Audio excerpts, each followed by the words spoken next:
ज्या थिएटरमध्ये धडपडून फिल्मस्टार बघायला प्रयत्न करायचो 2011ला पश्चिम मुंबईचा म्हणजे बँड्रापासून जुहूपर्यंतचा जो एलिट बॉलिवूडचा एरिया आहे त्या एरियाचा ॲडिशनल पोलीस कमिशनर झालो आणि तेच फिल्मस्टार 2-2 दिवस माझी अपॉइंटमेंट घेऊन भेटायला वाट पाहायला लागले.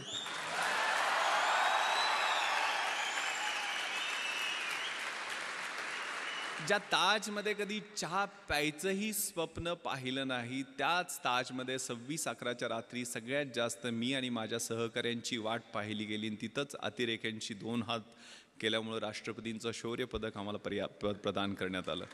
मी हे माझं कौतुक करण्यासाठी सांगत नाही आहे. एक फाटक्या चड्डीतनं सुरुवात शाळेत केलेली ती कुठंपर्यंत कशा पद्धतीनं ते मला सैराटमध्ये असं लपून चालायला लागायचं लहानपणी आठवतंय मला.